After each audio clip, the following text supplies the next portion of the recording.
رمضان رمضان رمضان رمضان رمضان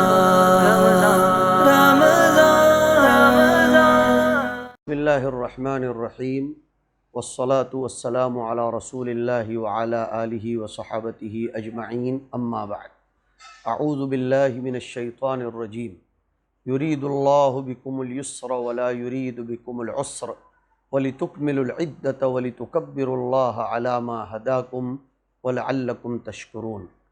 معزز سامعین، اللہ رب العزت ارشاد فرماتے ہیں کہ اللہ تمہارے ساتھ نرمی آسانی کرنا چاہتا ہے، سختی کرنا نہیں چاہتا، اس لیے تمہیں یہ طریقہ بتایا جا رہا ہے تاکہ تم روزوں کی تعداد کو پوری کر لو، اور جس ہدایت سے اللہ نے تمہیں سرفراز اور سعادت مند کیا ہے اس پر اللہ کی کبریائی کا اظہار اور اعتراف کرو اور شکر گزار بنو۔ میرے بھائیوں، انسانوں پر اللہ تعالیٰ کی بے شمار نعمتیں ہیں، ہر سانس اللہ کی نعمت ہے اور زندگی کا ہر لمحہ اللہ کا انعام ہے۔ اگر وہ سانس کو روک لے تو کوئی اسے حاصل نہیں کر سکتا، اسی لیے اس نے فرمایا وَإِن تَعُدُّوا نِعْمَةَ اللَّهِ لَا تُحْصُوهَا۔ اللہ کی سب سے بڑی نعمت یہ ہے کہ اس نے ہمیں اشرف المخلوقات بنایا، صحیح اور غلط کی تمیز عنایت فرمائی، اپنی ہدایت اور اپنی معرفت سے ہم سب کو نوازا۔ اگر انسان غور کرے تو ایمان اور عمل صالح کی توفیق یہ سب سے بڑی اور اللہ کی گراں قدر نعمت ہے، سرمایہ ہے، اس لیے کہ عمل صالح کی توفیق اور ایمان اسی پر ہماری دنیا اور دین کیا سعادت کا مدار ہے، کامیابی اور نجات کا مدار ہے۔ روزہ اللہ تعالیٰ نے اعمال میں اس کو خصوصی مقام عنایت فرمایا ہے۔ کیونکہ کیسے خصوصی مقام روزے کو عنایت فرمایا؟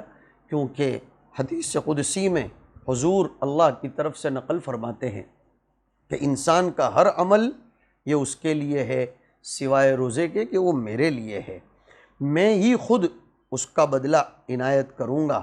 اس لیے روزے دار اللہ کی بہت بڑی نعمت سے سرفراز ہوتا ہے۔ حقیقت یہ ہے کہ عید کا دن شکر کا دن ہے، عید کی نماز شکرانے کی نماز ہے۔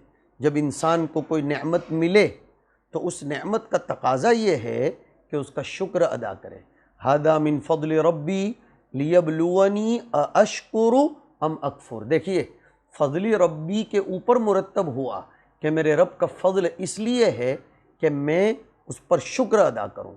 تحویل قبلہ اور اس کے سلسلے میں ہونے والی نعمتوں کا ذکر کر کے اللہ تعالیٰ نے یہ بیان فرمایا فاذکرونی اذکرکم واشکروا لی ولا تکفرون۔ تو شکر یہ اللہ کا کرنا بہت زیادہ ضروری ہے۔ شکر کرنا گویا نعمت کا اعتراف اور اقرار کرنا ہے، احسان شناسی کا اظہار ہے جو بہت زیادہ ضروری ہے، اعلیٰ ظرفی کا معیار ہے۔ شکر ایمان ہے اور ناشکری کفر ہے۔ حضرت عبداللہ ابن مسعود فرماتے ہیں الشکر نصف الایمان۔ کافر کی پہچان یہ ہے کہ جب اسے کوئی نعمت ملتی ہے تو اللہ کا شکر ادا نہیں کرتا بلکہ وہ اسے اپنا ذاتی حق سمجھتا ہے، نعوذ باللہ من ذالک۔ اور جب کوئی چیز چھن جاتی ہے تو پھر کمپلین، شکوے شکایات کرتا ہے۔ جبکہ مومن کی پہچان یہ ہے کہ جب اسے کوئی نعمت ملتی ہے تو اس کی نسبت اللہ کی طرف کر کے شکر ادا کرتا ہے، اور اگر چھن جاتی ہے تو اپنے گناہوں کی طرف نسبت کر کے وہ اس کے اوپر صبر کرتا ہے۔ اسے یقین ہے کہ نعمت کا ملنا اور نعمت کا چھن جانا یہ سب اللہ ہی کی آزمائش و امتحان ہے۔ وَنَبْلُوكُمْ بِالشَّرِّ وَالْخَيْرِ فِتْنَةً۔ مسلمانوں کو شکر کی توفیق کے لیے بھی دعا کرنی چاہیے، جی، شکر کی توفیق کے لیے مستقل دعا کرنی چاہیے۔ حضرت سلیمان علیہ السلام کی دعا کا تذکرہ ہے رب اوزعنی ان اشکر نعمتک التی انعمت علی وعلی والدی وان اعمل صالحا ترضاہ واصلح لی فی ذریتی انی تبت الیک وانی من المسلمین۔ بڑی جامع دعا ہے کہ اے میرے رب، مجھ کو قابو میں رکھ، مجھ کو توفیق دے کہ میں تیری اس نعمت کا شکر ادا کروں، ان اشکر، جو تو نے مجھ پر فرمائی، میرے والدین پر فرمائی، اور میں ایسا نیک کام کروں جو تجھ کو پسند آ جائے، اور میں تجھ سے دعا کرتا ہوں کہ مجھ کو اپنے صالح بندوں میں شامل فرما لے، اور میری اولاد کو میرے لیے نیک بنا۔ میں تجھ سے توبہ کرتا ہوں، میں تیری طرف رجوع کرتا ہوں۔ بڑی جامع دعا ہے، اسے یاد کر کے مانگنے کا معمول بنانا چاہیے۔ عید الفطر نماز شکر ہے، اس لیے کہ اللہ نے اپنے فضل و کرم سے ہمیں رمضان کا مبارک مہینہ عنایت کیا تھا۔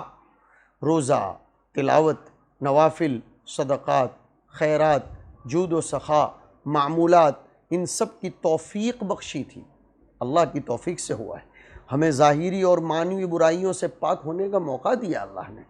تطہیر کا مہینہ تھا، ہم لوگ فریش ہوئے، ہم لوگوں کی واشنگ ہوئی، انسانی ہمدردی اور غمخواری کی ہمیں سعادت نصیب ہوئی، ہمارے رزق میں وسعت ہوئی، برکت ہوئی، اس پر ہم شکر گزار ہیں، سجدہ شکر ادا کرتے ہیں، بلکہ سراپا تشکر ہیں، اور اس شکر کا اظہار ہم نماز عید الفطر ادا کر کے کرتے ہیں۔ آپ بخوبی یہ سمجھ سکتے ہیں کہ نماز شکر وہی ادا کرتا ہے جس نے اس نعمت کی قدر کی ہو، یعنی رمضان المبارک کی برکتوں کو اس نے خوب سمیٹا ہو، مگر جس کو اس نعمت کی کوئی قدر نہ ہوئی ہو، بلکہ اس نے اس نعمت کو زحمت سمجھا ہو، جو روزہ رکھنے کے بجائے شکم پروری اور پیٹ بھرنے میں پڑا ہو، نماز اور تلاوت قرآن کے بجائے تن پروری میں اور تن آسانی میں پڑا ہو، صدقات اور خیرات کرنے کے بجائے بخل اور کنجوسی کا شکار رہا ہو، اس کے لیے تو نماز شکر ادا کرنے کا نہ موقع ہے نہ جواز۔ اسی لیے ایک روایت میں آیا ہے کہ جس نے قدرت کے باوجود روزہ نہیں رکھا وہ ہماری عیدگاہ میں نہ آئے۔ عید کا دن اللہ کی روحانی نعمتوں کے ساتھ مادی نعمتوں کا بھی دن ہے، اور اس کے اظہار کا بھی دن ہے، بلکہ اس کی رات کو لیلۃ الجائزہ کہا گیا ہے۔ اسی لیے نعمت کا اظہار کرنے کو کہا گیا ہے کہ اگر اللہ تعالیٰ نے موقع میسر فرمایا اور کوئی قانونی آسمانی سلطانی پابندی نہیں ہے، یہ تو اس سال چونکہ پابندی ہے اس لیے، ورنہ اس نے باقاعدہ اس کو مسنون قرار دیا۔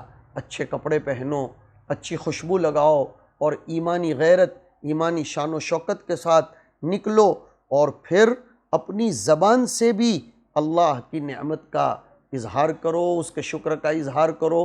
اس لیے تو فرمایا وَلِتُكَبِّرُوا اللَّهَ عَلَى مَا هَدَاكُمْ، بار بار اپنی زبان سے اللہ کی کبریائی بیان کرو۔ پتہ چلا شکر کا عملی اظہار بھی ضروری ہے، قولی اظہار بھی ضروری ہے۔ اگر نماز کا وقت آیا اور ہمارے قدم مسجد کی طرف نہ بڑھے، حرام رزق سامنے آیا اور ہمارے ہاتھ نہ رکے، بدکاری اور بدکلامی کا موقع ملا اور ہم اللہ کی ناراضگی کا خیال نہ رکھ سکے، غربت اور تنگدستی کا مارا ہوا انسان نظر آیا اور ہمارے جذبہ رحم میں حرکت نہ ہوئی، تو پھر سمجھا جائے گا ہمارا شکر صرف وقتی اور زبانی تھا، ہمارے عمل نے اس کی مخالفت کی۔ زبانی جمع خرچ کرنے والے بہت لوگ ہیں دنیا میں، بگھارنے والے، بڑی بڑی ڈینگیں مارنے والے، دعویٰ کرنے والے بہت لوگ ہیں، لیکن حقیقی معنوں میں عمل سے شکر ادا کرنے والے بہت کم ہیں۔ یاد رکھیے، شکر کا تعلق عمل سے ہے، قول سے نہیں ہے۔ اعملوا آل داؤد شکرا، قولوا آل داؤد شکرا نہیں ہے۔ اعملوا، شکر کا اصل تعلق عمل سے ہے۔ حقیقی شکر اسی وقت ادا ہوگا جبکہ ہم کو اللہ کے احکام کا پاس و لحاظ بھی ہو۔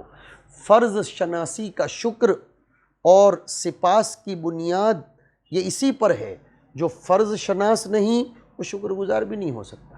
یہ جملہ یاد رکھو، جو فرض شناس نہیں وہ شکر گزار بھی نہیں ہو سکتا۔ عید کی خوشی میں انسان کو اتنا مگن نہیں ہونا چاہیے کہ وہ اپنے فرائض سے غافل ہو جائے۔ بقول ایک شاعر کے، خوشی ملی تو یہ عالم تھا بدحواسی کا، خوشی ملی تو یہ عالم تھا بدحواسی کا، کہ دھیان ہی نہ رہا غم کی بے لباسی کا۔ اور وَلِتُكَبِّرُوا اللَّهَ عَلَى مَا هَدَاكُمْ کے بعد وَلَعَلَّكُمْ تَشْكُرُونَ خاص طور پر کہا گیا۔ علماء مفسرین نے یہ بھی لکھا ہے کہ وَلِتُكَبِّرُوا اللَّهَ عَلَى مَا هَدَاكُمْ میں اس طرف بھی اشارہ ہے کہ انسان روزے رکھنے پر، عبادتوں کے کرنے پر، سخاوت کرنے پر، چندے دینے پر، غریب پروری پر تکبر نہ کرے، پراؤڈ نہ کرے، بلکہ تُكَبِّرُوا اللَّهَ عَلَى مَا هَدَاكُمْ۔ غور کیجئے، بقرعید کے موقع پر بھی جانور کے ذبح کرنے کے بعد فرمایا كَذَلِكَ سَخَّرَهَا لَكُمْ لِتُكَبِّرُوا اللَّهَ عَلَى مَا هَدَاكُمْ۔ بہت زبردست تربیت کی گئی ہے۔ اسی لیے ایک روایت میں آتا ہے کہ لا يقولن احدكم صمت رمضان وقمته كله۔ سفیان فرماتے ہیں اس کی تفسیر میں كأنه كره التزکیۃ، اپنی بڑائی مت ہانکو کہ میں نے اتنے روزے رکھ لیے اور میں نے اتنے قرآن ختم کیے۔ ہاں، تحدیث بن نعمت کے طور پر اپنے چھوٹوں کو حوصلہ بڑھانے کے لیے، تربیت کرنے کے لیے آپ کہیں، وہ بات الگ ہے، لیکن اللہ کا شکر ادا کرنا چاہیے۔ ورنہ دنیا میں آپ نے کتنے تندرستوں کو دیکھا ہوگا کہ وہ روزے رکھنے کی توفیق نہیں حاصل کر سکتے۔ اللہ کا ہم پر احسان رہا کہ ایسی بے کسی اور ایسے لاک ڈاؤن کے زمانے میں بھی ہم نے بہت اچھا رمضان گزارا، امن و اطمینان کا رمضان گزارا۔ جو لوگ پریشان رہے ہم نے ان کے لیے دعائیں کی، لیکن اصل امتحان ہمارا اب ہے، اس لیے کہ اب عید الفطر کا چاند دکھتے ہی شیطان چھوٹے گا۔ اب شیاطین الانس والجن دونوں مل کر ہم پر یکبارگی حملہ کریں گے، اور اس حملے کے مقابلے کے لیے ہی روزہ رکھ کر ہماری باطنی روحانی تربیت کی گئی، اور قرآن کریم کی تلاوت کے ذریعے ہماری بیٹری کو فلی چارج کر دیا گیا ہے۔ اب ہم اس کو کتنا استعمال کرتے ہیں یہ ہمارے اوپر ہے۔ چارج کرنے والے نے چارج کر دیا، اس نے پلگ میں پن لگا دی تھی، اس نے فل کر دیا، اب استعمال کرنے کا اختیار ہمارے ہاتھ میں دیا گیا ہے۔